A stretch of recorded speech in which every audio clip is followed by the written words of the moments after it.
Bismillah, walhamdulillah, wa sallallahu wa sallim ala sayyidina Muhammad wa ala alihi wa sahbihi wa man walahu wa ba'd. Mes frères et sœurs, alors j'espère que vous allez bien m'entendre. Il y a un peu de musique là-bas dans le fond. Aujourd'hui, je voudrais parler de l'installation en Égypte parce que c'est une question qui est souvent revenue. Et vu que je viens de m'installer, c'est tout frais, je vais vous donner mes conseils afin que vous ne fassiez pas les mêmes erreurs que j'ai pu faire. Alors, bismillahirrahmanirrahim, wa salatu wa salam ala man la nabiyya ba'dahu wa ba'd. Alors, moi, comment ça s'est passé pour moi? Comme je vous avais dit la fois dernière, j'hésitais entre l'Égypte et l'Arabie Saoudite. Comme ça faisait longtemps que je n'étais pas venu en Égypte, je suis venu en repérage. Mais ce voyage-là, c'est pas obligatoire que vous le fassiez si vous savez déjà que c'est l'Égypte que vous recherchez. Étant donné que moi j'ai une grande famille, je voulais pas venir en Égypte et arriver chez quelqu'un, etc. Donc qu'est-ce que j'ai fait? Je suis venu une semaine tout seul pour chercher un appartement. Moi, ce que je vous conseille de faire après avoir fait cela, si c'était à refaire, ce que j'aurais fait, c'est que je serais venu directement avec ma famille, mais j'aurais pris un appartement meublé pour un mois. Pourquoi? Parce que je suis venu pour chercher un appartement, j'avais pris une semaine et je me suis dit dans le même temps, je vais meubler mon appartement.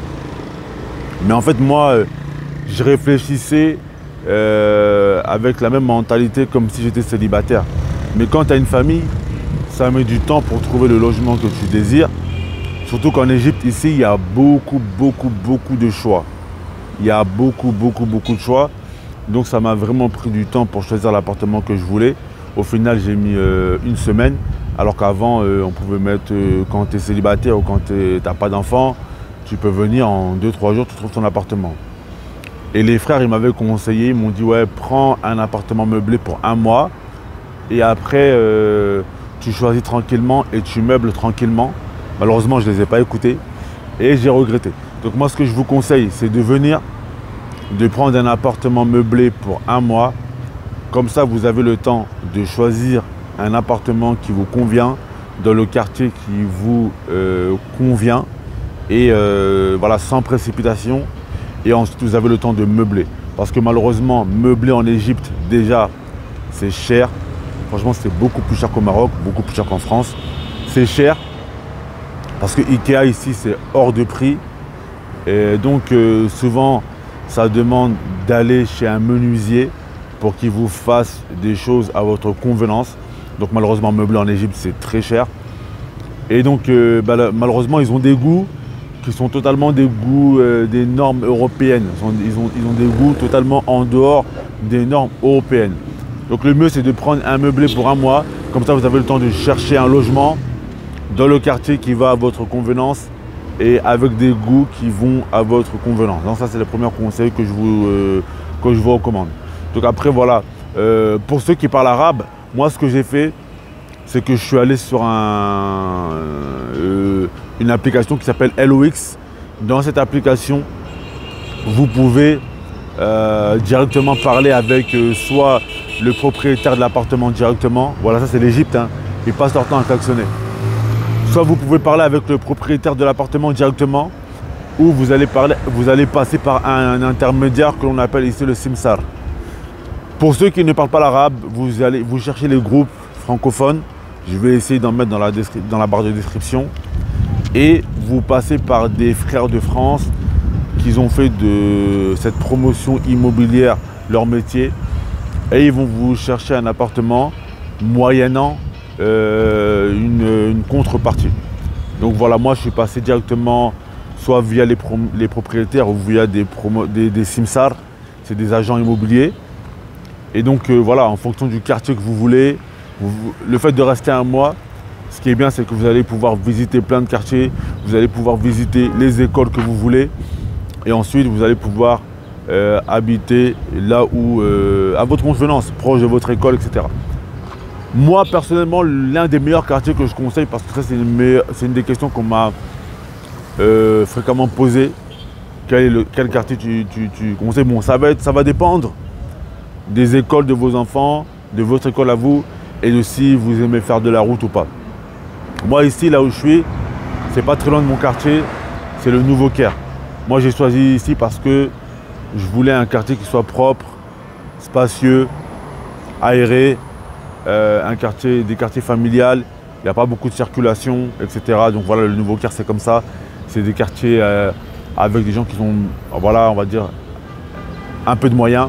Il faut savoir que les loyers par rapport à Medinat Nas, c'est pas si cher que ça. Étant donné que c'est un peu reculé, les loyers ne sont pas forcément si chers que ça.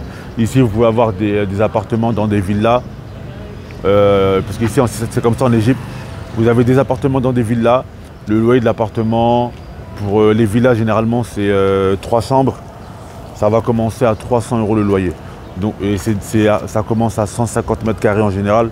Donc franchement, c'est pas cher par rapport au Maroc. Au Maroc, 150 mètres carrés, à Tanger, Rabat ou Casa, ça va commencer dans les 400 €. Donc franchement, c'est pas cher. Après, pour arriver à Medinat Nas, pour ceux qui veulent aller étudier à Ibana, etc., vous allez en avoir pour... ça va dépendre d'où vous allez être, mais maintenant, franchement, les transports, c'est rapide. Parce qu'en fait, ils ont fait des nouvelles routes avec des ponts, etc.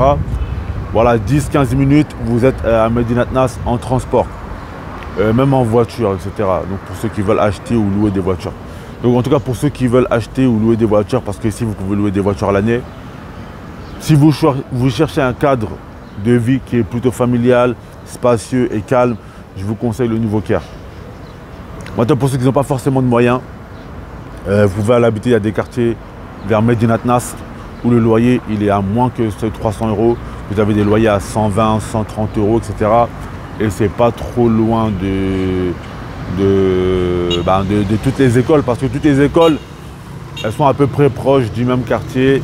C'est le Haï Tassir, les écoles, elles sont à peu près vers là-bas.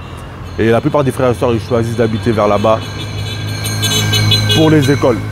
Mais après, généralement, ceux qui restent sur le long terme en Égypte, ils choisissent de venir vers le Nouveau Caire. La plupart des frères, les anciens, que moi j'ai laissés ici, moi j'étais ici vers les années 2010, 2011, 2012. La plupart des frères que j'ai laissés ici, ils habitent vers le Nouveau Caire. Ceux qui restent sur le long terme. Ceux qui restent sur le court terme et qui viennent avec pas beaucoup d'économies, ils habitent proche des écoles pour avoir des loyers pas chers, pour pas dépenser beaucoup dans les transports, pour pas avoir à louer de voiture ou à acheter une voiture, etc. Donc voilà à peu près les conseils que je peux vous donner pour votre installation. Et donc bon, je ferai d'autres vidéos parce que là les questions ne me reviennent pas forcément. Mais moi en tout cas, c'est les premiers conseils que je peux vous donner pour vous installer. Et donc Inch'Allah, dans une autre vidéo, j'aborderai un autre sujet. Et je vous dis assalamu alaikum wa rahmatullahi wa barakatuh.